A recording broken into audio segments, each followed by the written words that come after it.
अस्सलाम वालेकुम। आज फार्माकोग्नोसी का लेक्चर नंबर 14 पार्ट 3 आज हम डिस्कस करेंगे। टॉपिक है टाइप्स ऑफ क्रोमेटोग्राफी। आज हम लोग जो क्रोमेटोग्राफी की टाइप डिस्कस करेंगे उसका नाम है कॉलम क्रोमेटोग्राफी। कॉलम क्रोमेटोग्राफी में स्टेशनरी फेज जो इस्तेमाल कर रहे हैं हम वो है मैग्नीशियम ऑक्साइड भी हो सकती है, एल्यूमिनियम ऑक्साइड भी हो सकती है और इसके अलावा सिलिका भी हो सकती है और सेलुलोज पाउडर, सबसे ज़्यादा यूज़ की जाने वाली सेलुलोज पाउडर है। इसमें जो मोबाइल फेज होता है वाटर भी हो सकता है, एसीटोन भी हो सकता है और इथेनॉल भी हो सकता है। इनमें से किसी दो का मिक्सचर भी हो सकता है, इनमें से तीन का भी मिक्सचर हो सकता है और कोई एक अलहदा भी हो सकता है। सबसे पहले इसका प्रोसीजर जो है, इसमें कॉलम जो हम इस्तेमाल कर रहे हैं इस क्रोमेटोग्राफी में उसकी स्पेसिफिकेशंस क्या हैं। सबसे पहली बात तो ये कि उसकी हाइट जो है वो 50 सेंटीमीटर से लेकर 1 मीटर तक लाजमी होनी चाहिए। डायमीटर उसका जो है वो 50 मिलीमीटर तक होना चाहिए और सबसे ज़्यादा इम्पॉर्टेंट ये है कि उसके बॉटम वाली साइड पे एक टैप मौजूद होना चाहिए। टैप जो है उसकी मौजूदगी जो है वो इसलिए इम्पॉर्टेंट होती है ताकि हम क्योंकि ये हम प्रोसेस जो है ये 2 से 3 बार हम लोग कर रहे होते हैं क्रोमेटोग्राफी का, और इसलिए जो है वो जो हम मोबाइल फेज लेके आते हैं जो उसके ऊपर पोर कर रहे होते हैं कॉलम के अंदर, तो ये टैप जो है ये जब खोलते हैं तो वही मोबाइल फेज जो है उसको कलेक्ट कर लेते हैं, इसलिए टैप का होना ज़रूरी है। अच्छा, कॉलम के स्पेसिफिकेशंस के बाद जो है वो हम लोगों ने सबसे पहले क्या करना है, कॉलम के अंदर स्टेशनरी फेज जो है उसको प्लेस कर देना है।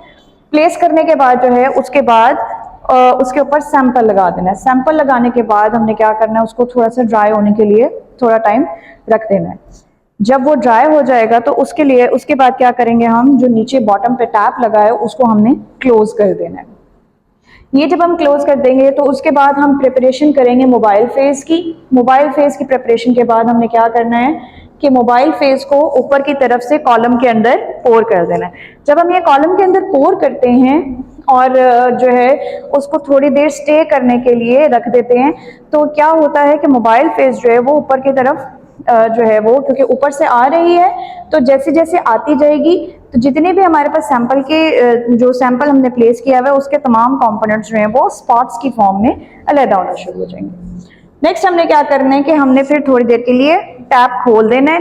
टैप थोड़ी देर के बाद हमने टैप खोलना है। टैप खोलने के बाद हमने क्या करना है कि ये मोबाइल फेज जो है इसको एक बीकर में कलेक्ट कर लेना है। फिर दोबारा हमने वही मोबाइल फेज जो है वो दोबारा उस कॉलम के अंदर जो है वो पोर करनी है और 2 से 3 मरतबा हम ये प्रोसीजर जो है वो रिपीट करते हैं। थोड़ी देर उसको स्टे करवाना है और फिर उसके बाद जो है वो कॉलम का टैप खोल के फिर वो मोबाइल फेज कलेक्ट कर लेनी है। ये 2 से 3 मरतबा हम करते इसलिए हैं ताकि हमारे जो सैंपल के कॉम्पोनेंट्स हैं वो ज़्यादा से ज़्यादा उनकी सेपरेशन जो है वो हो सके।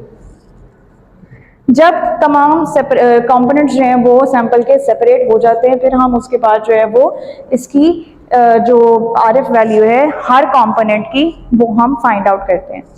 आरएफ वैल्यू कंपोनेंट्स के फाइंड आउट करने के बाद हम क्या करते हैं कि उनको स्टैंडर्ड से जो है वो कंपेयर करते हैं। मैंने आपको पिछले 2 लेक्चर्स में बहुत अच्छे से समझा दिया हुआ है कि किस तरह से आरएफ वैल्यूज कैलकुलेट करनी है और उसके बाद उसको कंपैरिजन भी करना है अपने स्टैंडर्ड सैंपल से, जो स्टैंडर्ड से, ताकि हम सैंपल के अंदर जान सकें कि सैंपल के अंदर कौन कौन से कंपोनेंट्स मौजूद हैं।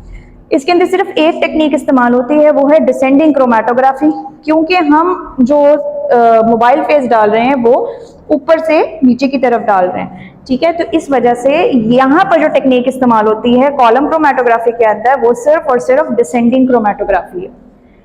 उसके बाद इसके यूजेस आ जाते हैं। यूजेस में सबसे पहला यूज है सेपरेशन ऑफ बेंजोडाइजेपीन्स। बेंजोडाइजेपीन्स जो है वो नींद आवर अद्वियात की एक क्लासिफिकेशन है जिसका नाम है बेंजोडाइजेपीन्स, और इसकी सेपरेशन के लिए हम कॉलम क्रोमेटोग्राफी का इस्तेमाल करते हैं। इसके अलावा मेडिसिन को एनालाइज करने के लिए और जितनी भी कंपोनेंट्स जो कि ऑर्गेनिक सॉल्यूशंस हैं, ऑर्गेनिक सॉल्वेंट्स हैं या फिर वाटर, इनकी प्योरिफिकेशन जो है इंडस्ट्रियल लेवल में इसको चेक करने के लिए कॉलम क्रोमेटोग्राफी का इस्तेमाल करते हैं।